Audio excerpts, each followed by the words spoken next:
ખેડૂતોને પોતાના જ ખેતર સુધી પહોંચવા માટે જો પરેશાન થવું પડે તો એ તંત્રની નિષ્ફળતા છે। બનાસકાંઠાના ધાનેરા વિસ્તારમાં છેલ્લા 15 વર્ષથી ખેડૂતો એક જ સમસ્યા સામે ઝઝૂમી રહ્યા છે। રેલવે લાઇન ડબલ થવાથી હવે ખેતર સુધી પહોંચી જવા માટે સલામત માર્ગ ન રહેતા ખેડૂતો ભારે મુશ્કેલીઓ ભોગવી રહ્યા છે। આ મામલે હવે ધાનેરાના ધારાસભ્ય માવજી દેસાઈ ખેડૂતોને વહારે આવ્યા છે અને રેલવે વિભાગને પત્ર લખીને તાત્કાલિક તેનો ઉકેલ લાવવાની માંગ કરી રહ્યા છે, પરંતુ સતત અવગણના બાદ ખેડૂતો હવે આંદોલનના મૂડમાં દેખાઈ રહ્યા છે। આવો વિગતે વાત કરીએ સમગ્ર ઘટના વિશે આ અહેવાલમાં। નમસ્કાર, હું ચિરાગ વર્ષાબેન, આપ જોઈ રહ્યા છો સ્વમાન। ગુજરાતમાં ખેડૂતો અનેક સમસ્યાઓથી પીડાઈ રહ્યા છે, ત્યારે બનાસકાંઠાના ધાનેરાના ખેડૂતો છેલ્લા 15 વર્ષથી રસ્તાની ગંભીર સમસ્યા ભોગવી રહ્યા છે। અગાઉ અહીં રેલવેની સિંગલ લાઇન હતી, જેને ખેડૂતોએ કોઈ રીતે ઓળંગીને પોતાના ખેતર સુધી પહોંચવાનો રસ્તો શોધી લીધો હતો, પરંતુ હવે રેલવે લાઇનનો ડબલ કરવામાં આવી રહી છે, જેના કારણે ખેતરો સુધી પહોંચવાની અવરજવર વધુ ખતરનાક બની ગઈ છે।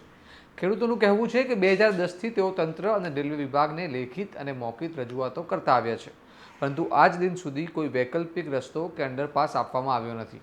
પરિણામે ખેડૂતોને રોજિંદી ખેતી માટે રેલવે લાઇન ઓળંગવી પડે છે, જે જીવનને જોખમમાં મૂકવાનું કામ છે। આ પરિસ્થિતિથી કંટાળીને ખેડૂતો હવે આંદોલનની ચીમકી પણ ઉચ્ચારી રહ્યા છે। અમારા ધાનેરા ગામના પૂર્વ વિસ્તારના ખેડૂતોને રસ્તાની ખૂબ જ તકલીફ છે।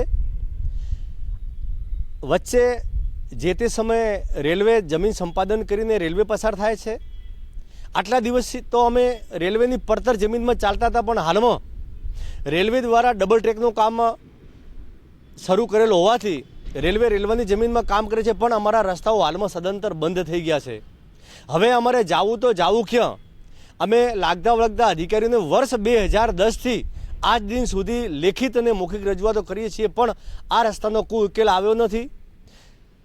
ધાનેરાના ધારાસભ્ય માવજીભાઈ દેસાઈને પણ અમે અરજી આલવાથી જેઓ સ્થળ ઉપર જાત નિરીક્ષણ કરવા આવ્યા હતા અને એમને ખાતરી પણ આપી છે કે અમો આ રસ્તા બાબતની ખેડૂતોને જે તકલીફ પડે છે તેની લાગતા વળગતા અધિકારીઓને રજૂઆત કરીશું અને બને તેવા પ્રયત્નો કરીશું।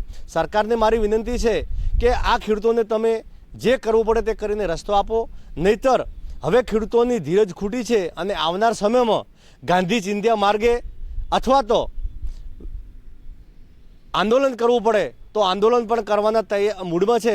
માટે સરકારને વિનંતી છે કે ખેડૂતો આંદોલન કરે તે પહેલાં, ખેડૂતો કોઈ પણ ખરાબ પગલું ભરે તે પહેલાં હવે અમને રસ્તો આપો એવી મારી માગણી છે। સ્થાનિક ખેડૂતોની રજૂઆત બાદ અંતે તેઓ ધાનેરાના ધારાસભ્ય માવજી દેસાઈ સુધી પહોંચ્યા। ધારાસભ્યએ સ્થળ પર જઈને સ્થિતિનું નિરીક્ષણ કર્યું અને રેલવે વિભાગને પત્ર લખીને ખેડૂતોની સમસ્યાની ગંભીરતા તરફ ધ્યાન દોર્યું છે।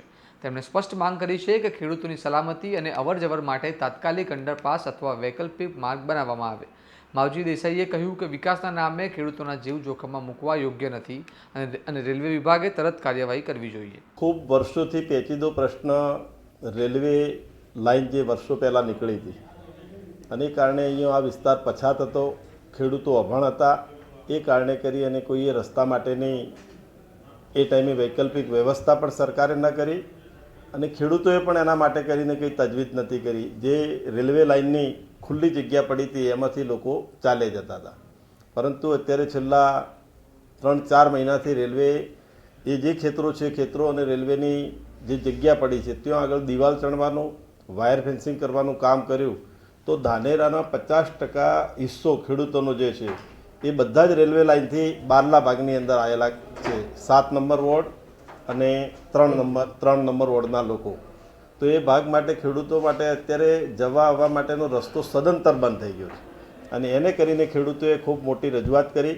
ત્યારે આજે હું સ્થળ ઉપર પણ વિઝિટ ગયો, પ્રાંત અધિકારીશ્રી પણ સ્થળ ઉપર ગયા અને જોયું તો ત્યાંની પરિસ્થિતિ ખૂબ ખરાબ ખેડૂતો માટે છે। અત્યારે ત્યાં જઈ પણ ન શકે એ પ્રકારની પરિસ્થિતિ થઈ છે।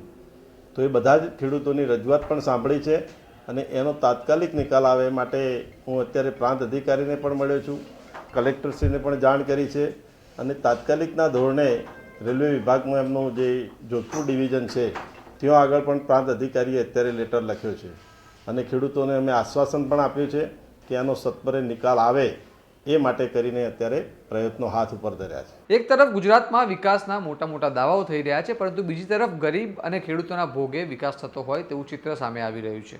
રેલવે ફાટક કે લાઇન ઓળંગવું કેટલું ખતરનાક છે તે સૌ કોઈ જાણે છે।